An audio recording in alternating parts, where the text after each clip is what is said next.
জয় রাধে। আজকের পাঠ শ্রী চৈতন্য অবতারের সামান্য ও বিশেষ কারণ শ্রী চৈতন্য চরিতামৃত আদি লীলা খণ্ড। শ্লোক 44।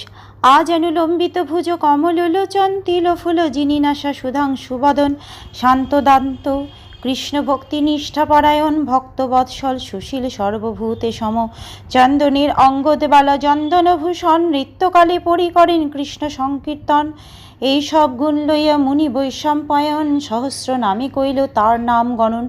তার বাহুযুগল আজানুলম্বিত, তার চক্ষুদ্বয় ঠিক পদ্মফুলের মতো, তার নাসিকা তিল ফুলের মতো এবং তার মুখমণ্ডল চন্দ্রের মতো সৌন্দর্যমণ্ডিত। তিনি শান্ত, সংযত এবং কৃষ্ণ ভক্তির প্রতি নিষ্ঠারূপে সম্পূর্ণরূপে নিষ্ঠাপরায়ণ। তিনি তার ভক্তদের প্রতি স্নেহপ্রবণ। তিনি সুশীল এবং তিনি সমস্ত জীবের প্রতি সমভাবাপন্ন। তিনি চন্দন কাঠের কঙ্কন ও অনন্তের দ্বারা ভূষিত এবং তার অঙ্গ চন্দন চর্চিত। শ্রীকৃষ্ণ সংকীর্তনে নৃত্য করার সময় তিনি এভাবেই সজ্জিত হন।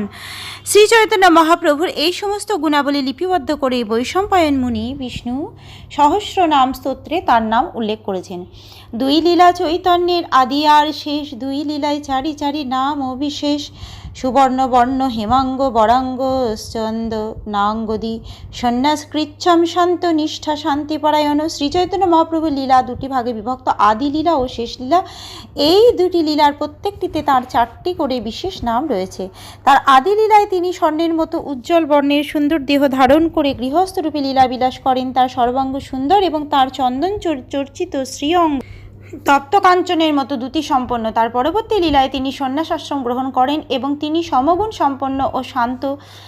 তিনি শান্তি ও ভক্তির পরম আশ্রয়, কেননা তিনি নির্বিশেষবাদী অভক্তদের নিবৃত্ত করেন। ব্যক্ত করি ভাগবতে কহে পারবার কলিযুগে ধর্ম নাম সংকীর্তন সার ইতি দাপর উর্বিশ্ব স্তবন্তি জগদীশ্বরম নানাতন্ত্র বিধানেন কলাবপি যথা শ্রীণু। শ্রীমদ্ ভাগবতে বারবার স্পষ্টভাবে বলা হয়েছে যে কলিযুগে সমস্ত ধর্মের সার হচ্ছে ভগবান শ্রীকৃষ্ণের দিব্য নাম সংকীর্তন। হে রাজন, এভাবেই দাপর যুগের মানুষ জগদীশ্বরের আরাধনা করেছিলেন। কলিযুগের মানুষেরাও পরমেশ্বর ভগবানকে শাস্ত্রের নির্দেশ অনুসারে আরাধনা করেন। দয়া করে সেই সম্বন্ধে এখন আপনি শ্রবণ করুন। করভাজন মুনি কর্তৃক উক্ত এই শ্লোক শ্রীমদ্ ভাগবত থেকে উদ্ধৃত হয়েছে।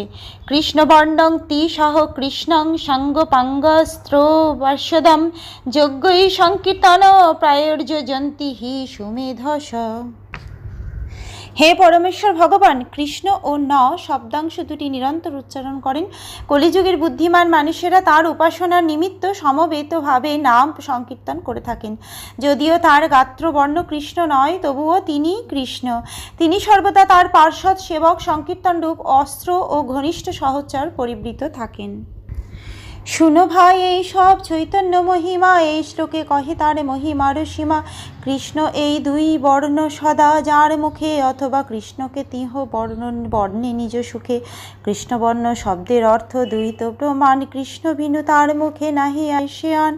কেহ তারে বলে যদি কৃষ্ণ বরণ, আর বিশেষণে তার করে নিবারণ।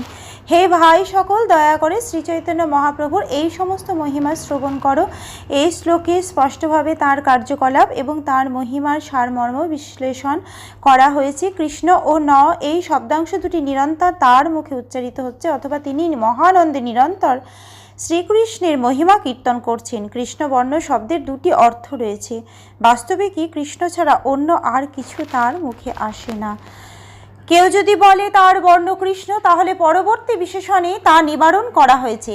দেহ কান্তে হয় দেহ অকৃষ্ণ বরণ, অকৃষ্ণ বরণে কেহ পীত বরণ। তার দেহের বর্ণ অবশ্যই কৃষ্ণ নয়, তার অঙ্গকান্তি অকৃষ্ণ বলে বর্ণনা করার মাধ্যমে প্রতিপন্ন হয়েছে যে তার বর্ণ পীত।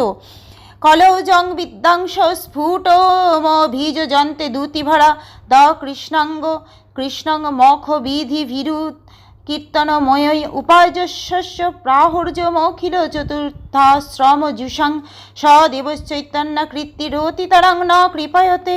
কলিযুগে যথার্থ তত্ত্বজ্ঞান সমন্বিত পণ্ডিতেরা সংকীর্তন যজ্ঞের মাধ্যমে শ্রীমতী রাধারানী ভাবরূপ দ্যুতির ও আধিক্যবশত অকৃষ্ণ অর্থাৎ গৌর রূপ প্রাপ্ত শ্রীকৃষ্ণকে আরাধনা করেন। তিনি চতুর্থ আশ্রমের সর্বোচ্চ স্তরে অধিষ্ঠিত পরমহংসদের আরাধ্য বিগ্রহ। তাই পরমেশ্বর ভগবান শ্রীচৈতন্য মহাপ্রভু আমাদের উপর তার অহৈতুকী কৃপা বর্ষণ করুন।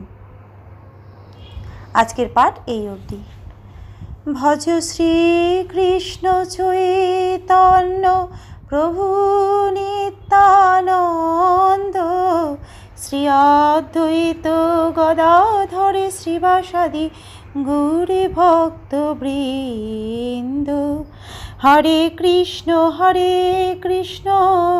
কৃষ্ণ কৃষ্ণ হরে হরে, হরে